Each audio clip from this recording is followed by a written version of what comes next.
Hey guys, good morning. Good morning everyone. Once again I am Dr. Hanuman Singh Yadav in front of all of you. I am ready to teach biomolecule chapter of NCERT chemistry. Okay. I hope all of you would be fine in your home. Be in home, stay home during in this corona drastic condition. You are safe in your home. Okay. Hi. How are you? Now let's start the chapter biomolecule.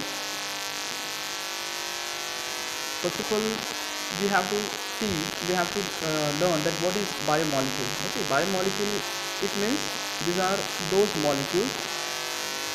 Biomolecules are those molecules which are dead, which are not living, but they are helpful, they are very much essential to continue our biological life. Okay, for example, let's suppose enzymes, let's suppose hormones, let's suppose vitamins, minerals, carbohydrates, all of these are proteins, fats, all of these are biomolecules. They are not live, they are in dead condition, but they are very much essential to sustenance of life for all the human beings, for all the plants and for all the animals. So how can we define molecule? It's very easy. Biomolecule means those molecules which are non-living but essential to continue life for living beings. Okay, I hope you can understand. Now we will proceed towards our chapter biomolecule. Here, listen guys, here carbohydrates. First of all, here the first topic is the carbohydrate, in which it is mentioned here that carbohydrates are primarily produced by the plant and from very large group of naturally occurring organic compounds. Means carbohydrates are generally produced from the plants, okay, और from some animals also. ठीक है, इसमें बहुत सारा description दिया हुआ है, इसको उतना डीप में नहीं पढ़ना है. कार्बोहाइड्रेट के बारे में इतना ही समझना है हमको, that it is very much essential for our growth of body, our sustenance of life, and our metabolic activity. Okay, what is metabolic activity? Metabolic activity means those activities which are always occurring in our body, which is always taking place in our body, and without that we are not able to survive ourselves. For example, let's suppose blood circulation. Blood circulation is nothing but a type of metabolic activity which is continuously going on in our body. From birth till death, blood circulation is going on. Respiration, from birth till death it is going on. Digestion of the food, from birth till death it is going on. And there are so much work in our body which is going on from birth till death. These are nothing but metabolic activity. अगर इनमें से कोई भी एक activity stop हो जाती है, इसका मतलब क्या होगा कि हमारा लाइफ ख़त्म हो जाएगा. तो इन सारी मेटाबॉलिक एक्टिविटी को कंटिन्यू रखने के लिए क्या किस चीज़ की ज़रूरत है? ज़रूरत है बायोमॉलिक्यूल्स की. नथिंग बट वो नॉन लिविंग मॉलिक्यूल्स जो किसी न किसी फॉर्म में हमारे बॉडी में प्रेजेंट हैं, चाहे वो हमारे ब्लड में हो, हमारे सलाइवा में हो, ठीक है, हमारे CSF सेरेब्रोस्पाइनल फ्लूइड होता है हमारे बॉडी के अंदर, जो स्पाइनल कॉर्ड के अंदर प्रेजेंट होता है, उसके अंदर हो.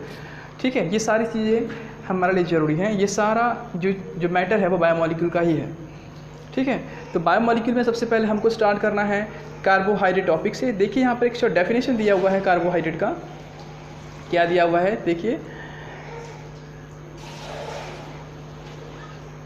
It is here, carbohydrate may be defined as optically active polyhydroxyaldehyde or ketone or the compound which produces such units on hydrolysis.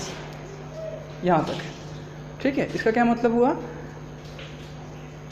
Carbohydrate जो है एक पॉलीहाइड्रोक्सी ऑप्टिकली एक्टिव अल्डिहाइड या कीटोन होते हैं. तो देखो इसमें से हमको इतना तो समझ में आ रहा है, पॉली मीन्स नंबर ऑफ, बहुत सारे, हाइड्रोक्सी मीन्स OH ग्रुप, बहुत सारे OH ग्रुप होते हैं. बहुत सारे का मतलब 5, 10, 20, 50 हो सकता है इतना. ठीक है, अल्डिहाइड बोल रहा है वो. अल्डिहाइड कहने का मतलब उसमें फंक्शनल ग्रुप क्या होगा? अल्डिहाइड होगा, या तो कीटोन हो सकता है.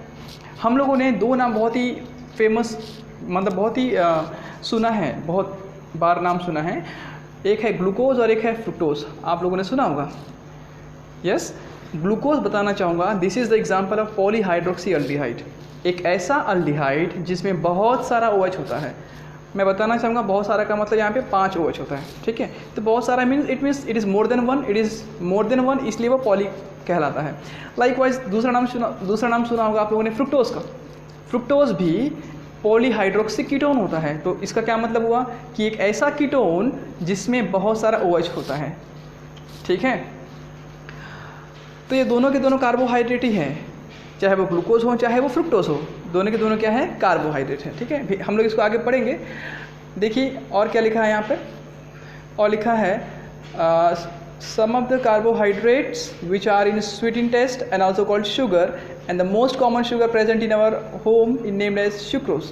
सुक्रोज का मतलब क्या होता है? सुक्रोज का मतलब होता है शक्कर, जो हम लोग बोलते हैं cane sugar, nothing but sucrose. आपको ये भी सुनने को मिलेगा आगे, हम पढ़ेंगे कि सुक्रोज जो होता है that is equal to glucose plus fructose, ठीक है। एक ग्लूकोज और एक फ्रुक्टोज दोनों के मिलने से क्या बन जाएगा, एक सुक्रोज बनता है, जो कि स्वीट इन टेस्ट होता है, ठीक है। तो इसी बेसिस पे हम लोग कार्बोहाइड्रेट का क्लासिफिकेशन जब आगे हम लोग पढ़ेंगे तो हम लोग ये देखेंगे कि कार्बोहाइड्रेट को क्लासिफाई किया जाता है शुगर और नॉन शुगर के बेसिस पे, ठीक है। शुगर और नॉन शुगर, जो स्वीट इन टेस्ट होता है वो शुगर कहलाता है, और जो स्वीट इन टेस्ट नहीं होता वो नॉन शुगर कहलाता है। और भी प्रॉपर्टी है, अगर इसको समझना है तो एकदम इजीली समझा जा सकता है। जो पानी में घुल जाएगा, जो स्वीट इन टेस्ट रहेगा वो होगा